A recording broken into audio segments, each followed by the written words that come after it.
friends, I'm Rakhi and you are watching my educational YouTube channel, that is Biology Prospects.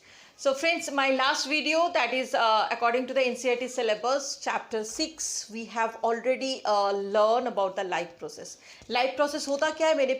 मेरा last video में मैंने आप लोगों को बताया. It is a very important activities, few important activities which is help us to survive or sustain the life on earth. So this is the part we have already learned in our previous slides, and that particular slides I already explained. That is the different techniques or different process of the photosynthesis and the site of the photosynthesis. Okay, so आज के हमारे जो विषय है वो भी photosynthesis से related, the parts of stomata. Friends, मैंने बताया था आपको photosynthesis में जो raw materials है, carbon dioxide and the water molecules, ये दोनों raw materials प्लांट्स इनटेक करते हैं नेचर से. सो प्लांट कैसे इसको अपने बॉडी में इनटेक करते हैं and then after how it is used. So इस चीज़ को जानने के लिए हम लोगों को आज जानना होगा what is the structure of leaf and what is the stomata. Okay, and then after today I in my this session I will also explain the heterotrophic nutrition also, because we are already started the nutrition chapter, and when I explain the life process I already told you there are the 4 life process included in your syllabus in NCERT.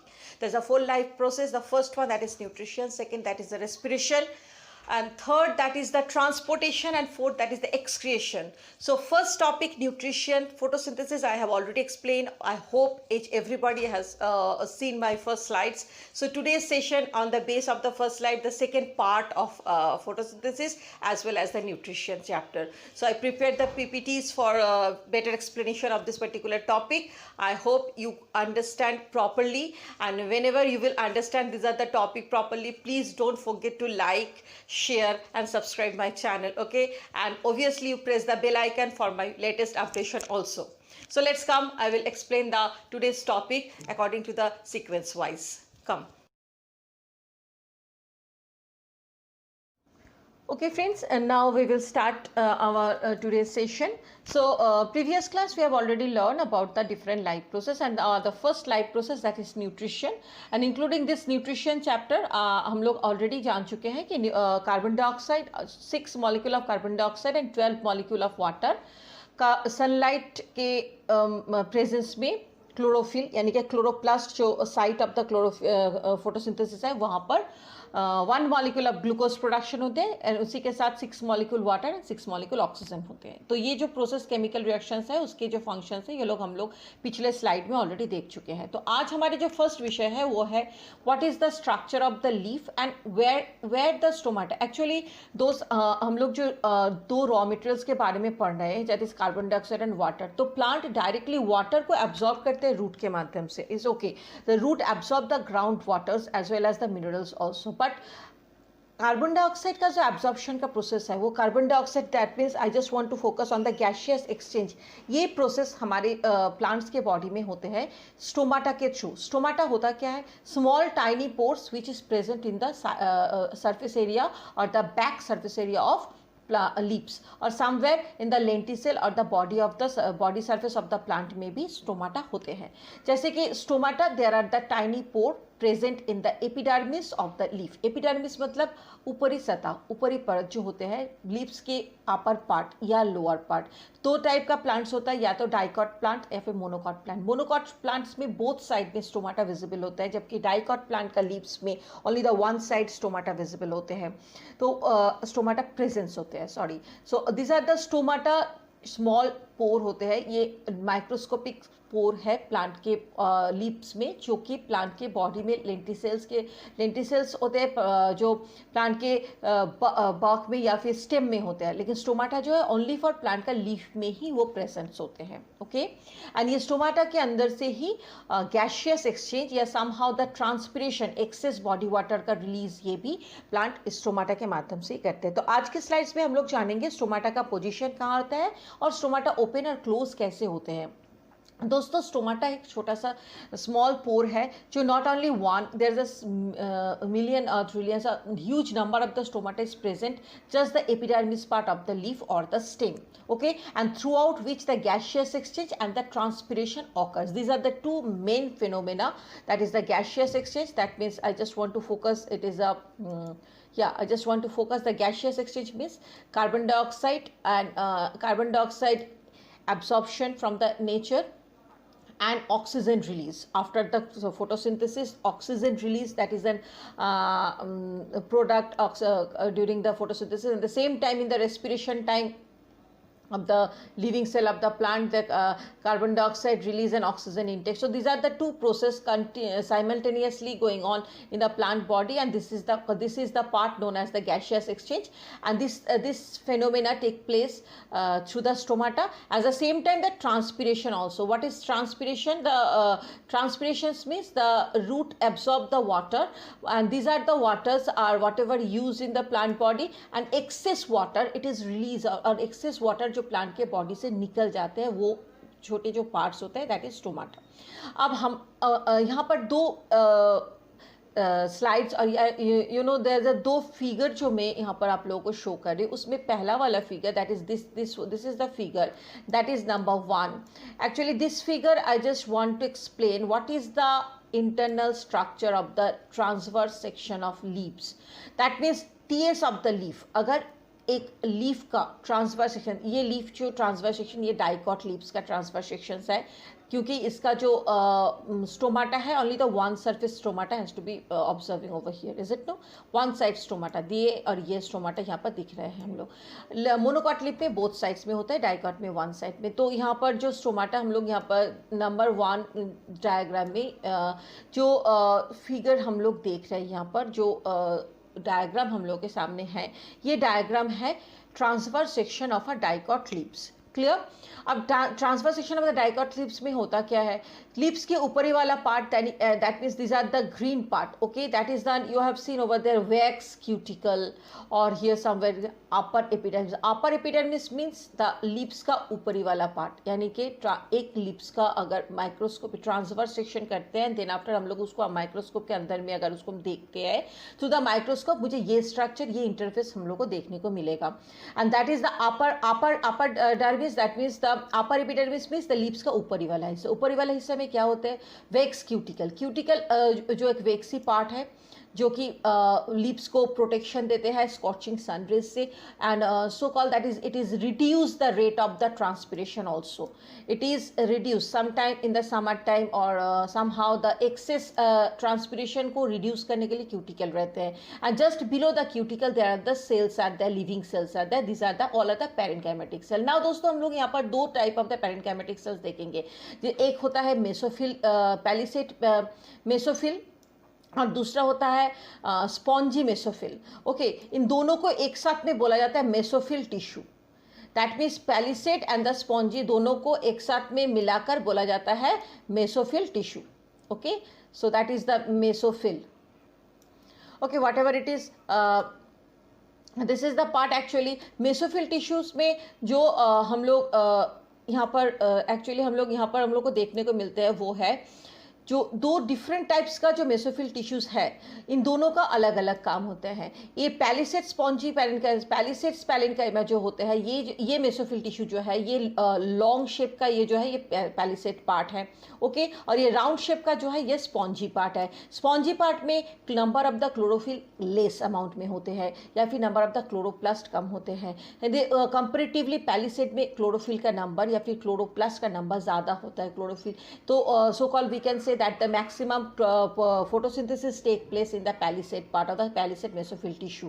Okay, both are the parenchymatic tissue. दोस्तों, इस चीज को ध्यान में रखिएगा. Palisade and the spongy both are the parenchymatic tissue, and we have already familiar what is the characteristics of the parenchyma. One of the most important living tissue which is take a part of the main different metabolic functions in the plant body, that is parenchyma. तो parenchyma tissue में palisade tissue जो है वो इसमें chlorophyll का ज़्यादा part होते हैं, तो इसमें फोटोसिंथेसिस मैक्सिमम इसी में होते हैं. तो अपर पार्ट में just below the epidermis first part जो आप ये लंबे शेप का जो लॉन्ग शेप का टिश्यू आपको दिख रहा है इस फिगर में, वो है पैलिसेड मेसोफिल. ठीक है, और नीचे में जो स्मॉल राउंड शेप का दिख रहा है वो है spongy. Spongy maximum hollow type के होते हैं, इसमें स्टोर होके रहते हैं. That means in a form of the starch the food getting storing inside the spongy tissue. हालांकि इसमें भी small amount of the chloroplast रहते हैं, तो यहाँ भी फोटोसिंथेसिस ऑकर होता है। This total part that is the leaf surface, तो ऑटोमेटिक बोथ टिश्यू में ही क्लोरोफिल रहते हैं, दोनों में ही फोटोसिंथेसिस होते हैं, लेकिन पॉलीसेट में थोड़ा ज़्यादा अमाउंट में क्लोरोप्लास्ट होता है, स्पॉन्जी में कम। The one of the things you just notice over here, this is the air space. This is a very important when I explain that transportation, that time I just explain what is the function of the air space, but here I am just explaining you the air space जो होता है, दोनों tissue के बीच में एक gap रहता है, जिस गैप में एयर भरा हुआ रहता है। ओके, यही एयर स्पेस जो है, ये एयर स्पेस ही आगे चल के रूट प्रेशर या ट्रांसपिरेशन पुल या रूट के थ्रू जो वाटर का एब्जॉर्प्शन होते हैं उस चीज़ को मेंटेन करते हैं। ओके, नाउ यहाँ पर आपको दिख रहा है, यह क्लोरोप्लास्ट लिखा हुआ है। Actually these are the chloroplast, I have already explain. Spongy and the palisade both are the tissues contain the chloroplast and that chloroplast contain the chlorophyll. The number of the chloroplast is less in the spongy comparatively palisade. Next हमारे यहाँ पर जो है वो है stomata. यही आज हमारे मुख्य विषय है, व्हाट इज स्टोमाटा। दोस्तों आप यहाँ पर देख रहे हैं दो छोटे छोटे सेल है जो एक दूसरे से काफ़ी दूर में है, यानी कि बीच में एक गैपिंग क्रिएट किया हुआ है, एक गैप जो है, ये गैप क्रिएट किया है यहाँ पर। तो what is the exact meaning of that one? इसका मतलब होता है ये स्टोमाटा यहाँ पर ओपन है, यानी कि ये रास्ता जो है आउटर एनवायरनमेंट से इनर एनवायरनमेंट को कनेक्ट कर रहा है लीफ का।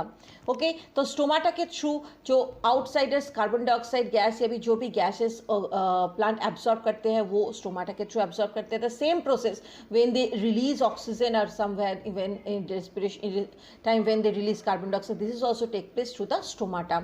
अब ये हो गया लोअर एपिडर्मिस। स्टोमाटा कहाँ पर है? यहाँ पर लोअर एपिडर्मिस। दोस्तों मैंने पहले ही बताया, ये जो लीफ स्ट्रक्चर आप देख रहे हैं ये डाइकॉट प्लांट का लीफ स्ट्रक्चर है। तो डाइकॉट में वन साइड स्टोमाटा होते हैं, अन्य मोनोकॉट में बोथ साइड में होते हैं। Now we just focus on the exact structure of the stomata. अगर यहाँ पर यहाँ पर सिर्फ आपको दो सेल्स दिख रहे हैं, नंबर 1 और नंबर 2, तो ये इंडिविजुअली एक सेल जो है उसको हम यहाँ पर एक्सप्रेस करने जा रहे हैं, what is the structure of stomata. So दोस्तों ये होता है ओरिजिनल स्टोमाटा के स्ट्रक्चर, जहाँ पर हम लोग को ये 4 पार्ट ऑब्वियसली देखने को मिलते हैं। फर्स्ट है epidermal cell and the subsidiary cell. दोस्तों ये दोनों जो सेल्स है, ये आप epidermal cell that is the part of the epidermis and subsidiary cell, ये जो आउटर साइड में ये डिफरेंट अदर सेल्स यहाँ पर है, जो इस दोनों सेल्स को, स्टोमाटा के दोनों साइड में 2 सेल्स जो है जिनको कहा जाता है गार्ड सेल। क्लियर? स्टोमाटा के दोनों साइड में जो दोनों सेल है उनको कहा जाता है गार्ड सेल। इन दोनों गार्ड सेल को प्रोटेक्शन कर देते हैं। The 2 guard cells are protected by the epidermal cells and the subsidiary cells. Clear? And when the stomata open, automatically the hollow place, the place, blank space create, that is known as the stomatal pore. And these are the stomatal pore, actually the gaseous exchange, the transportation, these things are occurs. So what are the basic reason how the stomata open and close? In my next slides I will going to explain that one. In this is a particular slides I will going to I only just explain what is the structure of stomata. तो जैसे कि आपको यहाँ दिख रहा है, ये है स्टोमाटा के अंदर का न्यूक्लियस, यानी कि हर लिविंग सेल में जो न्यूक्लियस होता है वो है यहाँ पर, यहाँ न्यूक्लियस जो है वो दिख रहा है। इनसाइड में ये जो है ये आपको, ये है क्लोरोप्लास्ट। स्टोमाटा के अंदर भी स्मॉल जो क्लोरोप्लास्ट है, ये पार्ट आपको दिख रहा है क्लोरोप्लास्ट। और ये जो येलो कलर्स का दिख रहा है ये होता है एक्चुअली वैक्यूल, यानी कि हॉलो पार्ट जो ओपनिंग एंड क्लोजिंग में भी हेल्प करते हैं स्टोमाटा को। And obviously it is contain the air sac also, you can say that one. Okay, so ये वैक्यूल पार्ट है। ग्रीनिश पार्ट जो है जो मैट्रिक्स के तौर पे है उसको हम लोग साइटोप्लाज्म कहेंगे। तो this is the original structure of the stomata. I hope you can understand the structure of the stomata. Very simple structure दोस्तों यहाँ पर only one nucleus, a small dot of the green color, that is the chloroplast, of the yellow color shack like structure, that is vacuole, and the completely greenish part, that is the cytoplasm, and the 2 cells together form a structure. This is the 2 cells together form a structure. This is called stomata. Is it clear for everyone? The whole 2 cells, 2 guard cells together make a structure that is called stomata. And when they are, the stomata are just open or so called, that is the stomata give the place to enter the gas into inside the plant body, or exchange, the gaseous exchange take place or transportation take place. These are the whole create, that is known as the stomatal pore. So next slide, okay, before I proceed the next slides, one more things I have explained, the same things whatever I just explained. First, the what is the function of the stomata, the exchange of the gas, that is carbon dioxide and the oxygen. Obviously oxygen transport, that is for photosynthesis time, whatever the outer product, that is the oxygen production. Similarly in the carbon dioxide also release during the respiration time. So whatever these are the two gaseous exchange that is take place through the stomata. And secondly, the loss of the average amount of the water, and water in a form of the water vapor. So in the transportation chapter we learn elaborately little about this process. So here only we just learn these are the two main function of the stomata. Now we are proceed for the next slide, and this slide explain what are the main mechanism, or what is the mechanism for opening and the closing of the stomata. So the दोस्तों opening and the closing of the stomata, this is the process actually depend due to the two reason. The two reason, first that is the one of the turgidity, another of the flaccidity. And that is another is the flaccidity. So the before I explain these are the two topic, I just give us very brief description about the tonicity. So what is tonicity? And then after I just entering over there, then you can understand better. Okay, so that is the things I'm just telling you. Tonicity actually the different concentration of the two different liquid. Suppose कोई living cell को आप कोई दूसरे solution के अंदर में अगर डालते हो तो दोनों सॉल्यूशन के जो कंसंट्रेशन का डिफरेंस होता है उसको कहा जाता है tonicity. Is it very simple words I just explain. Okay, तो हमारे जो प्लांट सेल, ये जो दोनों गार्ड सेल आप देख रहे हैं, दोनों लिविंग सेल्स हैं. इन दोनों लिविंग सेल्स के साथ जैसे ही आउटसाइडर सेल्स का जो वाटर मॉलिक्यूल्स का जो अमाउंट है वो वैरी करता है, उस हिसाब से ये ओपन और क्लोज होता है. Okay, so now the simple concept is that the two different types of the liquids concentration when varied. So this is the point I'm telling. The first point that is the turgidity. Turgidity होता क्या है? अगर cell के अंदर में concentration कम होता है और सेल का बाहर का जो लिक्विड्स है, जो water liquids, mainly may I focus on the water because the living cell only absorb the water through the osmosis process. So osmosis process the water molecule enters. Clear? So when the two cells absorb the water molecule from the outsides, ये तभी possible है जब दोनों outsides का concentration ज़्यादा होगा और अंदर का वाटर मॉलिक्यूल का कंसंट्रेशन कम होगा. Is it clear for everyone? जब दोनों गार्ड सेल के अंदर में वाटर मॉलिक्यूल का कंसंट्रेशन कम होगा और आउटसाइडर्स वाटर मॉलिक्यूल का कंसंट्रेशन ज़्यादा होगा, इन दैट ऑफ द केस दोनों गार्ड सेल बाहर से वाटर मॉलिक्यूल को ऑस्मोसिस प्रोसेस में एब्सॉर्ब करने लगेगा. और जैसे ही वो लोग बाहर का वाटर मॉलिक्यूल को एब्सॉर्ब करने लगेगा, इन दैट ऑफ द केसेस दोनों जो सेल्स है, उन दोनों सेल्स का आपका जो opening and the closing of the stomatophore are controlled by the turgidity of the guard cell. Actually the meaning of that turgidity means the concentration of the water molecule are excess और the high. कोई भी सेल के अंदर में जब maximum amount of the water molecule हो जाते हैं, just you imagine a balloon, whenever it is consume the excess amount of the air, what happen, it is become rigid, tight. So no more water molecule may enter after a certain period. Same thing happens with this two guard cell also. जब भी दोनों cell के अंदर में turgidity बहुत ज़्यादा हो जाता है, यानी कि दोनों में वाटर मॉलिक्यूल मैक्सिमम अमाउंट में भर जाते हैं, कंसंट्रेशन ज़्यादा हो जाता है, दोनों सेल एक दूसरे के क्लोज आ जाते हैं. Obviously in that of the cases stomata जो है वो क्लोज होने पे वो एक दूसरे से दूर जाने लगते हैं. सॉरी, नॉट क्लोज, एक्चुअली दोनों से दूर जाने लगते हैं. What is the reason for the distance of that one? Because the both cells are turgid and both are making a distance from each other.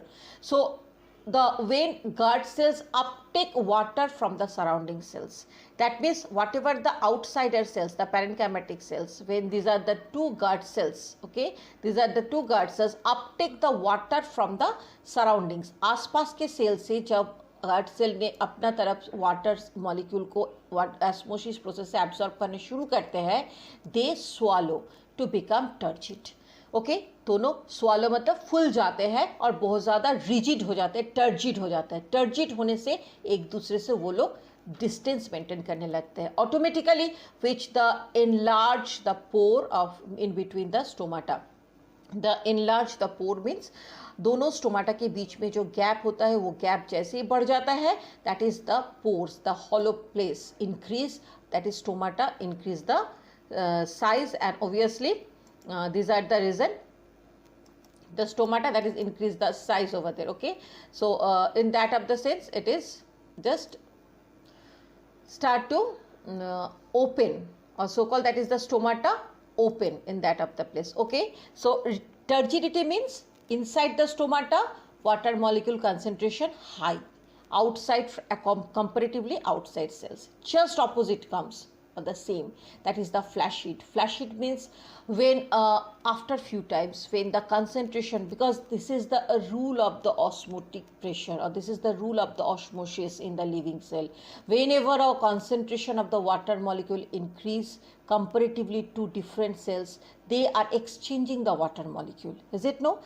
जब भी दोनों लिविंग सेल्स में वाटर मॉलिक्यूल का डिफरेंस होगा, ऑटोमेटिकली एक दूसरे से वो लोग वाटर मॉलिक्यूल एक्सचेंज करेगा. That means I want to say higher concentration से लोअर कंसेंट्रेशन में वाटर मॉलिक्यूल मूव करेगा. ये जो प्रोसेस है ये लिविंग सेल्स के ऑस्मोसिस प्रोसेस होता है. इन ऑस्मोसिस प्रोसेस के थ्रू ही guard cells water molecule absorb करते हैं एंड उसको रिलीज करते हैं. तो जैसे फ्लैशिट होने फ्लैशिट कंडीशन कौन सा होता है, जब वाटर मॉलिक्यूल एक्सेस एब्सॉर्ब होने के बाद गार्ड सेल रिजिड हो गया, स्ट्रॉन्ग हो गया, वो दोनों एक दूसरे से डिस्टेंस मेंटेन करने लगे, in between the stomatal pore explore हो गया. Then after few times again these are the cells are exchange the water molecule from the outside living cells. So when water is released and they become flaccid, automatically जब भी वो water molecule बाहर निकलने लगेगा stomata से, and outsider cells are again regain the water molecule and they become turgid and the stomata become flaccid. Flaccid means कमजोर, और so call that is the shrink हो जाना. Okay, that means the number of the concentration of the water molecule कम हो जाने से. You just imagine balloon as a great example, that is a balloon से जैसे एयर निकल जाता है धीरे धीरे बलून जो श्रिंक करने लगता है, वही कंडीशन स्टोमाटा में भी होते हैं. Automatic when the two stomatas are release the water molecule, water concentration goes down, automatically ये जो स्टोमाटा के दोनों के बीच में जो गैप है ये गैप छोटा होने लगते हैं. That means the stomatal closing of that one. So these are the 2 points you just heard. That's the opening and the closing of the stomatal pore controlled by the turgidity. So जब turgidity बढ़ जा रहा है यानी water molecule का concentration high हो रहा है तो ऊपर स्टोमाटा ओपन हो रहा है. एंड गार्ड सेल में जब टर्जिडिटी हाई हो रहा है, गार्ड सेल जब रिजिड हो जा रहा है तो स्टोमाटा ओपन हो रहा है. And the just opposite when the guard cell से वाटर मॉलिक्यूल रिलीज हो रहा है, यानी कि वाटर मॉलिक्यूल अपना कंसंट्रेशन मेंटेन करने के लिए आउटर सेल्स में जा रहा है, ऑटोमेटिक स्टोमाटा श्रिंक कर जा रहा है, यानी कि वो स्टोमाटा का जो साइज है वो धीरे धीरे पतला होते जा रहा है, श्रिंक करते जा रहे हैं. And the in middle of the stomatal pore become decrease. So this is the process of the turgidity. The guard cells, 2 guard cells are open and closing. Actually these are the 2 cells known as the guard cell. Previous slide I have already told, and these are the structure opening and the closing part, that is known as the stomata. Clear? So one side stomata open and other side stomata close. So our next slides we are going to learn the significance of the photosynthesis. Friends, first दोनों slides में हमने आपको explain किया कि gaseous exchange जो होते हैं photosynthesis में वो किसके थ्रू होते हैं. हम लोग ने देखे कि transverse section of leaves में lower portion monocot में dicot में lower portion में stomata open होता है and monocot में both side में रहते हैं. तो anyhow it is not include your syllabus, you just focus the stomata, the opening and the closing, that is depend on the turgidity. That means the water concentration when high, when raise up, automatic the cells, the guard cells are turgid, they rigid, they open, the pore increase, stomatal pore increase, that means stomata open. In that case they are gain the gas, or they can allow the gas to enter.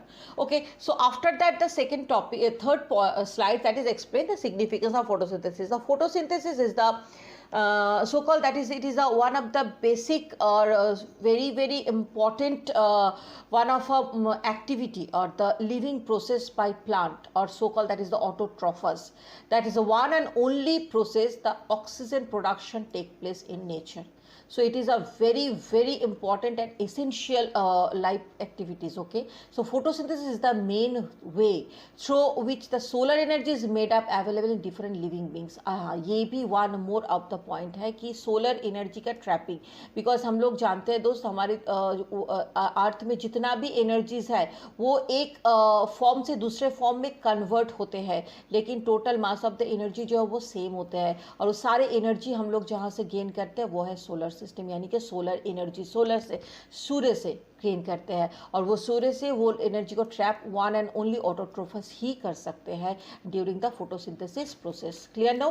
So for first important events that is take place in photosynthesis, that is trapping the solar energy, the photon rays. So the photosynthesis is the main way through which the solar energy is made available for the different living beings.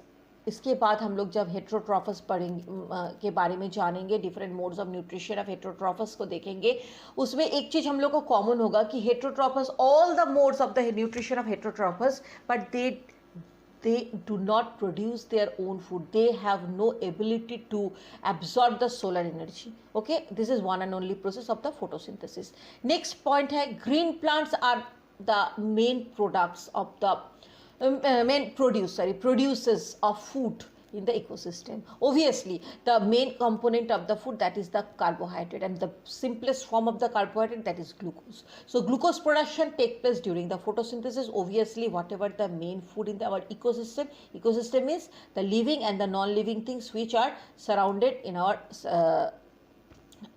environment. So ecosystem means we are dependent each other, aerobic and anaerobic, what is the different living organisms, all we are dependent in each other, but these are the ecosystem. The main food production, that is take place only by the green plants. Okay, and all other organisms are directly or somewhere they indirectly depend on the green plants for the food. Obviously they are not able to produce the food, they can produce the food, means I just want to say that is they are not able to trap the solar energy, and they are not able to produce the glucose molecule. This is only for the green plant can produce. Okay, so this is the point. They directly, somehow the directly or somehow the indirectly, the green plants, we all are depend, the whole living worlds are depend on the green plants.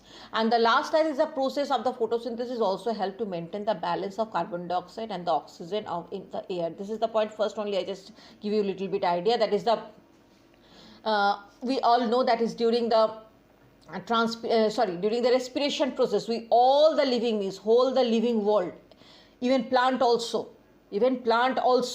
the living world, during the respiration time we always produce the carbon dioxide. Always we produce the carbon dioxide, even plants also, because living process, respiration is the next topic, next part. I just explained the importance of the respiration. That time I'm told every living organism produce carbon dioxide. Okay, but if this process is continue, then the amount or the total my point of view is that the amount of the carbon dioxide increase too much in air. So it is a poisonous gas somehow for the living organisms, because it is the excrete product in our body, living organisms body. Okay, but only the green plant, this is the photosynthesis process, they can absorb this carbon dioxide and they convert this carbon into the glucose form, and they release the oxygen gas into the nature, and this is the living gas. This is the gas is help us to continue the respiration process. Okay, the basic component of the respiration, basic gas for the respiration process, that is oxygen. Without oxygen the burning not take place, the respiration not take place, and this oxygen production only possible by the process of photosynthesis. So in the nature, the balance of the carbon dioxide and the balance of the oxygen should be maintained by the photosynthesis. So these are the 3 points, are the basic part which just maintain the whole ecosystem as well as the whole living world's different activities also. Okay friends, so previous slide we have already previous slide we have already learned that is the significance of the photosynthesis, and now we are just focused the next part of the nutrition, that is the heterotrophic nutrition. So autotrophic nutrition हम लोगों ने देखा कि plants ने food कैसे solar ray को trap करके glucose molecule produce करते हैं, साथ में nature में oxygen and carbon dioxide का level को maintain करते हैं. अब जो second वाला part है यानी कि nutrition का जो next part है वो है हमारे heterotrophic nutrition. तो heterotrophic nutrition में basic things तो वही है जो मैंने पहले भी आप लोगों को कहा कि we all are depend on the ऑटोट्रॉफस, यानी कि ऑटोट्रॉपिक न्यूट्रिशन में जो भी प्रोडक्ट मिल रहा है वो हम लोग सारे जो उसी ऑटोट्रॉफस के ऊपर ही डिपेंडेंट है.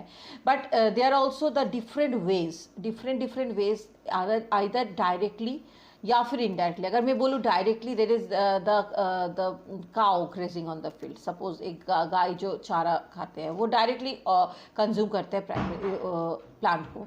अब वही अगर एज ए ह्यूमन या फिर as a other, suppose the snake just ate the frog, तो डायरेक्टली नहीं बट इनडायरेक्टली फ्रॉग को जो स्नेक कंज्यूम कर रहे हैं एज ए फूड और खा रहे हैं, तो दैट मीन्स डायरेक्टली और the indirectly we are depend on the autotrophs. So here the main definition of the heterotrophic or main part of the heterotrophic, that's the mode of the nutrition in which an organism takes food from the other organism. That is called the heterotrophic nutrition. मतलब एक organism जो दूसरे organism पे depend करते हैं, यानी कि खुद अपने आप नहीं बना पाते हैं, जो एक अपने बॉडी में एनर्जी ग्रो करने के लिए हम लोग जो फूड लेते हैं वो उस फूड को पाने के लिए हम लोग जब दूसरे ऑर्गेनिज्म पे डिपेंड करते हैं, that is the heterotrophic mode of heterotrophic nutrition. So organisms other than a green plant and the blue green algae follow the heterotrophic mode of nutrition, and the heterotrophic mode of nutrition can be further divided into the 3 categories or 3 type. हमारे syllabus के अनुसार 3 type हम लोग इसको divide कर सकते हैं. So here heterotrophic nutrition whole living world that is follow the heterotrophic nutrition except plant and blue green algae. Clear? So plant and the blue green algae को छोड़ के बाकी जितने भी है सारे जो है वो heterotrophic nutrition को ही हम लोग फॉलो करते हैं.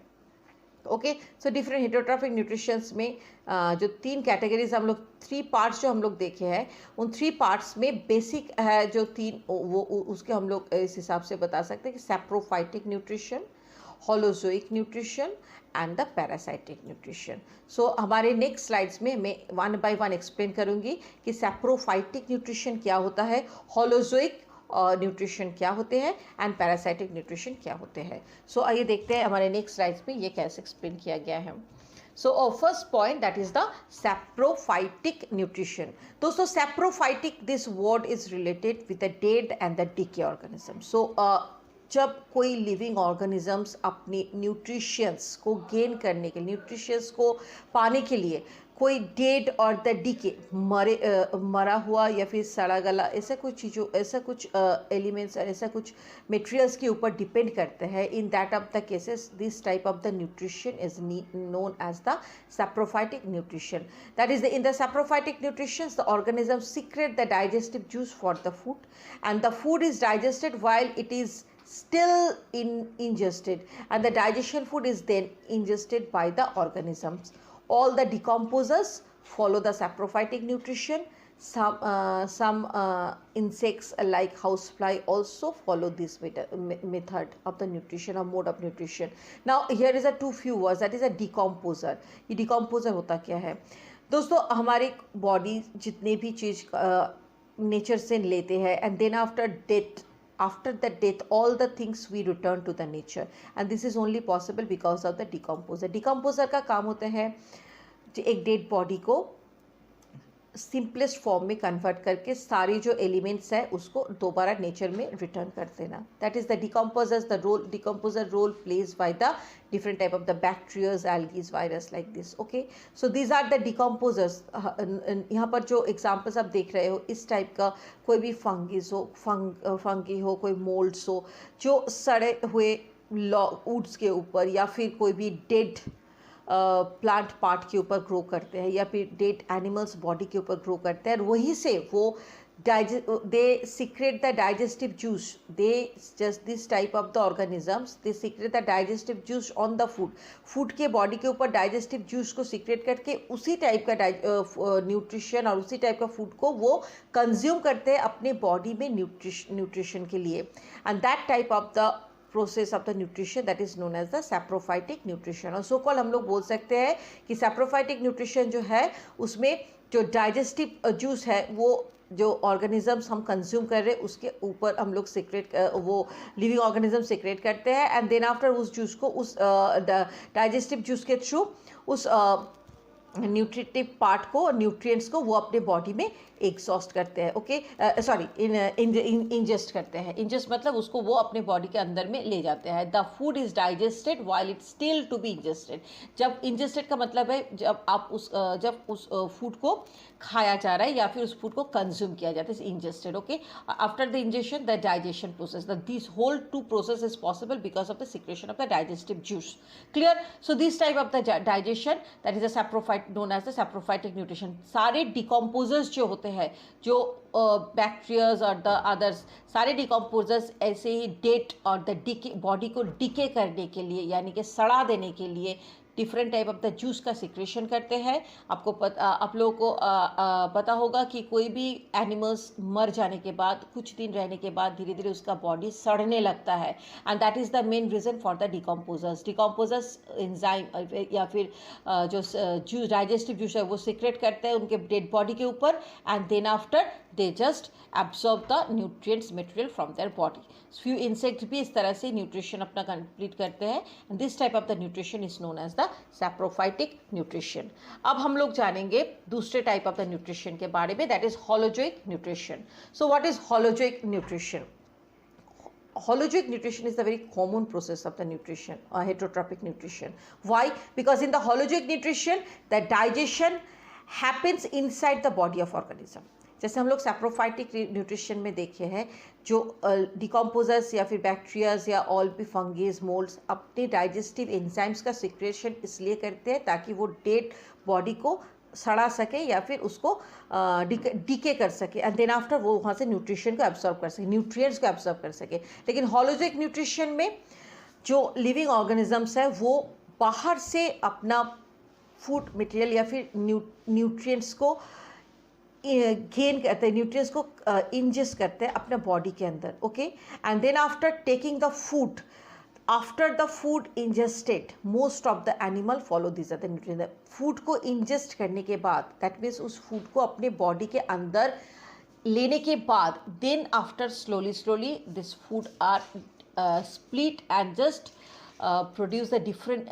nutrients in our body. So most of the animals जितने भी others animals है in our living world, a maximum number of the animals they are follow these are the holozoic nutrition. Holozoic nutrition में food जो है बाहर से consume करके हम लोग अपने बॉडी के अंदर लेते हैं. As a human we are also holozoic. Okay we are also just consume the food from the outside. We just ingested the food and then after the digestion assimilation absorption, assimilation and then after excretion. This is the 5 process we follow to complete the holozoic nutrition mode. And the next the last one that is the parasitic nutrition. दोस्तों parasitic nutrition ये एक completely different type of the nutrition, obviously heterotrophic है. इस nutrition process में the organisms which lives inside or outside another organism's body. 2 organisms होते हैं जिसमें एक होते हैं जो पहले वाले organism को होल्ड करते हैं और सो कॉल दैट इज़ पहले वाले ऑर्गेनिजम्स को रहने के लिए या फिर अपना न्यूट्रिएंट्स से उसको अपना न्यूट्रिएंट्स या फिर न्यूट्रिशन सप्लाई करने में हेल्प करते हैं. So call that is one organism completely depend for another organism. और जो ऑर्गेनिज्म दूसरे पे डिपेंड करते हैं उस जिस पे डिपेंड करते हैं उनको कहा जाता है होस्ट. दोनों organism suppose I take an example of a mosquito. Suppose the mosquitoes are sucking the bloods from our body, so we are the host. In a place of the mosquito we just also take an example of just a louse. The louse और जो जू होते हैं वो हमारे body के अंदर में जब रहते हैं बालों में तो वो कम्प्लीटली अपना nutrition as well as the रहने की जगह दोनों के लिए हमारे बॉडी के ऊपर डिपेंड कर रहा है. This is the one of example I just given. So the organism which lives inside और the outside of the another organism. ये तो हमारे इनसाइड के अंदर इनसाइड भी रह सकते हैं, जैसे कुछ वर्म्स होता है, टेप वर्म्स या फिर द प्लैटिहेलमिन्थिस कैटेगरी कुछ वर्म्स होते हैं, रिंग राउंड वर्म्स जो हमारे बॉडी के अंदर है. वो लोग हमारे बॉडी से न्यूट्रिशन को एब्सॉर्ब करते हैं अपने ग्रोथ के लिए, तो वो हमारे इनसाइड के अंदर. आउटसाइड्स में जैसे मैंने एग्जांपल दिया लाओस का, one of example that is outsides. तो they both of the organism जिनके बॉडी के अंदर में या बाहर में रहते हैं उनको कहा जाता है होस्ट, और जिनसे वो derives the nutrition from its known as the parasite. और उनसे सिर्फ रहने के लिए नहीं, अपना जो न्यूट्रिशन बॉडी के ग्रो करने के लिए जो न्यूट्रिशन वो भी उनसे डिराइव करते हैं. So call one thing that is parasites are the harmful. Parasites, the parasitic nutrition performing by the parasites, and always the host are loss, and the parasitic nutrition complete करने वाले जो organisms होते हैं वो हमेशा हमारे हानि ही पहुंचाते हैं. So derive the nutrition from it is known as the parasites, and this type of the mode of nutrition is called the parasitic nutrition. For the example of the casket, okay. Casket. So this is the one of example has been given over here. So these are the three different type of the heterotrophic nutrition. First one, that is I have already explained. The first one, that is saprophytic nutrition. In this case, the and the decay bodies secrete by the digestive juice the nutrients absorbed by the organism, that is saprophytic. Second, that is holozoic nutrition. The food ingested first inside the body, and then after animal use, these are the food for getting the nutrients in the body. And third, that is the parasitic nutrition. In the process of the parasitic nutrition, the organism depend on the host, and that particular host, he inside or the outside, he derives the nutrients. So दोस्तों, इसके बाद के जो slides है वो हम लोग explain करेंगे the nutrition in amoeba. So heterotrophic nutrition का 3 भाग होते हैं, सैप्रोफाइट, होलोजोइक एंड पैरासाइटिक. आपके सिलेबस के अनुसार जो one of example that is nutrition in amoeba, amoeba भी एक होलोजोइक न्यूट्रिशन प्रोसेस को ही फॉलो करते हैं. ओके, हालांकि अमीबा एक यूनिसेलुलर ऑर्गेनिज्म है, that means one cell organism. Okay, और इस अमीबा के स्ट्रक्चर कुछ इस तरह का होते हैं. फुल बॉडी जो होता है वो पर्टिकुलर कोई शेप नहीं होता है, it has not defined shape. Okay, it is consume one nucleus and one food vacuoles. Inside the body there is a small food vacuoles also be there. Okay, and now we are going to know about what is the process of consuming the food and how they perform the holozoic nutrition. Amoeba is an unicellular animal which follow the holozoic mode of nutrition. Amoeba जो है वो एक unicellular organisms है और वो holozoic nutrition mode को ही follow करते हैं. That means foods को या फिर so called that is the prey को, this is known as the prey, these are the food particles or the prey, उसको अपनी बॉडी के अंदर ले जाने के बाद ही वो अपने प्रे से अपने बॉडी के लिए न्यूट्रिएंट्स को एब्सॉर्ब करते हैं.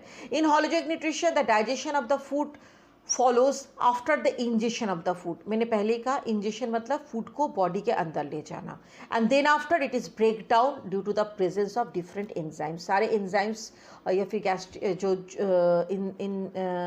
जो डाइजेस्टिव जूस होते हैं जिसको हम लोग एंजाइम कह रहे हैं, केमिकल डाइजेस्टिव जूस, वो सारे जूस जो है वो इस प्रे को और इंजेस्टेड फूड को तोड़ने में और सो कॉल उससे न्यूट्रिएंट्स को रीअब्सॉर्ब करने में हम लोग को मदद करते हैं. तो thus the digestion take place inside the body of the organism. So the amoeba's nutrition mode जो होता है उसको कहा जाता है होलोजोइक न्यूट्रिशन मोड. दोस्तों, अब हम लोग जानेंगे एक होलोजोइक न्यूट्रिशन में कौन सा 5 स्टेप्स है. सारे होलोजोइक न्यूट्रिशन प्रोसेस जो होता है, चाहे वो यूनिसेलुलर हो और द मल्टी सेलुलर्स, ये पांचों प्रोसेस ऑब्वियसली दे फॉलो करते हैं. ये पांचों प्रोसेस होते हैं. First that is injection. Injections मतलब we allow the food materials inside our body. हम लोग पहले फूड मटेरियल्स जो है, जिस चीज़ को हम लोग कंज्यूम करना चाहते हैं उसको हम लोग अपना बॉडी के अंदर ले आते हैं. देन आफ्टर डाइजेशन, जो डाइजेस्टिव जूस है वो उस बॉडी को उस फूड पार्टिकल्स या फिर फूड कंपोनेंट्स को डाइजेस्ट करते हैं, यानी कि उसको सिंपलेस्ट फॉर्म में ब्रेक डाउन करते हैं. जैसे कि पता है कार्बोहाइड्रेट का सिंपलेस्ट फॉर्म होता है ग्लूकोज। वैसे प्रोटीन का सिंपलेस्ट फॉर्म होता है एमिनो एसिड्स, एंड फैट का सिंपलेस्ट फॉर्म होता है फैटी एसिड एंड ग्लिसरल। तो ये सारे जो सिंपलेस्ट फॉर्म है जो हमारे बॉडी सेल एब्जॉर्ब कर पाएंगे, उस सिंपलेस्ट फॉर्म में उसको कन्वर्ट करने का रिस्पॉन्सिबिलिटी होता है डाइजेशन पे। क्लियर? सो डाइजेशन, जो डाइजेस्टिव जूस होता है वो सारे इस फूड मटेरियल को, फूड कंपोनेंट को सिंपलेस्ट फॉर्म में ब्रेक करते हैं। देन आफ्टर एब्जॉर्प्शन, एब्जॉर्प्शन में होते क्या है, मैंने जैसे ही कहा कि डाइजेशन में सिंपलेस्ट फॉर्म में फूड को हम लोग अपने लाइफ में different types of the foods consume करते हैं। सारे फूड एक जैसे नहीं होते हैं, किसी में कार्बोहाइड्रेट ज़्यादा, किसी में प्रोटीन, किसी में फैट, डिफरेंट होते हैं। तो हम लोग जो भी फूड कंज्यूम करते हैं आउटसाइड, इंजेस्ट करते हैं अपने बॉडी के अंदर, अपने ज़रूरत के हिसाब से फूड ब्रेक डाउन होने के बाद जो सिंपलेस्ट फॉर्म में कन्वर्ट होते हैं, वो सिंपलेस्ट फॉर्म को अपना बॉडी सेल तक पहुंचाना, that is known as absorption. Clear? अपने बॉडी सेल में पहुंचाना, दैट इज सेल, हमारे बॉडी सेल्स जो है चाहे यूनिसेलुलर टू मल्टीसेलुलर और the holozoic nutrients living organisms जो फूड कंज्यूम करते हैं, उस फूड को ब्रेक डाउन होने के बाद जो सिंपलेस्ट फॉर्म होता है वो हमारे सेल में जाते हैं। Then after the cells are performing the different living activities. तो वो जो सेल में सिंपलेस्ट फॉर्म पहुंचते हैं, that is known as the absorption process. Clear? After that assimilation, assimilations होते हैं फूड या फिर food component, carbohydrate, protein, fats, mineral, vitamin, roughage, water, whatever the food component, essential food components simplest form में break down होने के बाद cell में पहुंचते हैं एब्जॉर्प्शन प्रोसेस से। एंड देन आफ्टर वो फूड मटेरियल्स, फूड कंपोनेंट्स जो है वो जैसे डिफरेंट वे में काम करना शुरू करते हैं, यानी कि सेल का डिफरेंट पार्ट्स में वो जैसे काम करना शुरू करते हैं। इसको जैसे हमारे बॉडी जिस हिसाब से उस चीज़ को यूज़ करते हैं, जैसे कार्बोहाइड्रेट का काम है एनर्जी स्टोर करना या फिर हमारे बॉडी में बॉडी सेल्स को एक्टिव रखना। प्रोटीन का काम होता है हमारे ग्रोथ में हेल्प करना। फैट का काम होता है एक्सेस एनर्जी को स्टोर करके रखना फ्यूचर्स के लिए। तो डिफरेंट मिनरल्स, विटामिन्स का काम होता है जैसे हमारे बॉडी को प्रोटेक्शन देना। सो ये जो different types of the function for the different nutrients which absorbed in the part of the food, that is known as assimilation. And after the assimilation, what is the waste product or what is the unwanted food product? It is exhausted, or it is we can remove from our body through the exhaustion process. So all the 5 process, that is the all holozoic nutrition, ये 5 process को follow करते हैं। अब हम लोग आते हैं amoeba nutrition में। एमीबा के बॉडी में भी ये बहुत ही सिंपल फॉर्म में ये न्यूट्रिशन प्रोसेस को फॉलो करते हैं। ये 4 प्रोसेस जो यहाँ पर आपको दिखाया जा रहा है डायग्राम में, चारों प्रोसेस से एमीबा एक फूड पार्टिकल्स या फिर फूड कंपोनेंट को अपना बॉडी में कंज्यूम करते हैं। मैंने पहले ही बताया एमीबा यूनिसेलुलर ऑर्गेनिजम्स है, उनका बॉडी का कोई पर्टिकुलर शेप नहीं होता। पूरे बॉडी जो है वो उस पर साइटोप्लाज्म जो है थोड़ा बिखरा हुआ रहता है, and according to the need it can change its shapes. Clear? According to the अपने ज़रूरत के हिसाब से अपने बॉडी का शेप को एमीबा चेंज कर सकता है। That is the one of a quality for the amoeba unicellular organism. उनके बॉडी में न्यूक्लियस होता है और फूड वैक्यूल होता है। जैसे ही एमीबा अपना प्रे यानी कि अपने फूड पार्टिकल्स के कॉन्टैक्ट में आते हैं, वो इमीडिएटली अपना बॉडी के साइटोप्लाज्म को उनके उस प्रे के तरफ यानी कि उस फूड पार्टिकल्स के तरफ स्प्रेड करने लगते हैं, and the finger like structure create, this is known as the pseudopodia.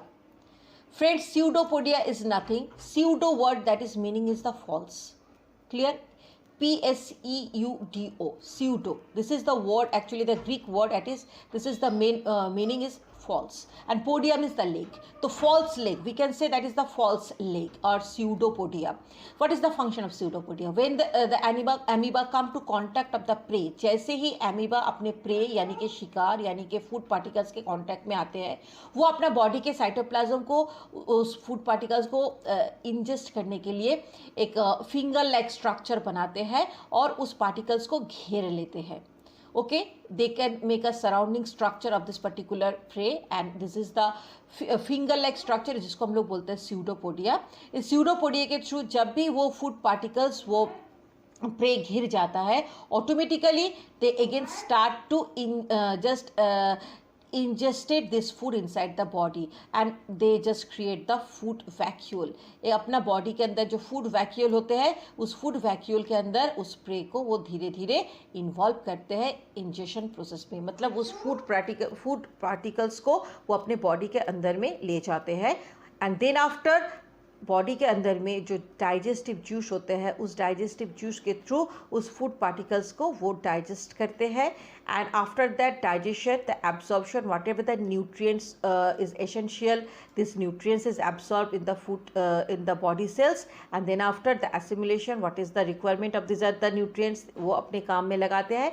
And then after ये फूड मटेरियल जब उनके बॉडी में अंदर में कंप्लीटली इंजेस्टेड हो जाते हैं and digestion process, absorption, assimilation process complete हो जाते हैं, उसके बाद वो बॉडी के अंदर से इस फूड मटेरियल को फिर बाहर निकाल देते हैं इन द सेम प्रोसेस। सो ये चारों प्रोसेस जो है इससे हम लोग को ये देखने को मिल रहा है कि अमीबा फूड पार्टिकल्स को अपने बॉडी में इंजेस्ट कैसे कर रहे हैं। And then after the ingestion the food materials either dissolve in his cells or through the exhaustion process they just remove these are the food particle from their body। या तो वो अपने body में इस फूड पार्टिकल्स को digest कर लेते हैं, कंप्लीटली डिसॉल्व कर लेते हैं, या फिर इस फूड पार्टिकल्स को एक्सेशन प्रोसेस के थ्रू अनवांटेड पार्टिकल्स को बाहर निकाल देते हैं। मेन प्रोसेस जैसे ही वो प्रे के सामने आएगा अपने बॉडी का साइटोप्लाज्म को स्प्रेड करेगा, एक फॉल्स लेग शेप स्ट्रक्चर बनाएगा जिनको हम लोग बोलेंगे pseudopodia. And this are the pseudopodia के थ्रू वो उस पार्टिकल्स को घेर लेंगे and this are the particles को अपने बॉडी के अंदर जो फूड वैक्यूल्स है फूड वैक्यूल्स के अंदर में इंक्लूड करेंगे। And there the food juice, digestive juice उस फूड पार्टिकल को ब्रेक करेगा। After the injection of the food particle food juice जो है फूड डाइजेस्टिव जूस जो है वो उस पार्टिकल को धीरे धीरे डाइजेस्ट करेगा एंड डाइजेस्ट करने के बाद उसके अंदर जो न्यूट्रिएंट्स है उसको एब्सॉर्ब करके सेल के डेवलपमेंट पे काम पे लगाएगा। And this is the process of the nutrition of amoeba. Friends, this is the process is very important in as a CBSE syllabus, so please just very patiently you just listen the proper explanations, okay? So this is the today's topic. I just include these are the part that is the nutrition of the amoeba, and then after the next slides I will going to explain the digestion process of the human. So up to that up to this, if you understand all the things, please you don't forget to like, share and subscribe, okay? And I hope everybody understand these are the topic properly. So you just don't forget to press the bell icon also. So thank you, have a nice day.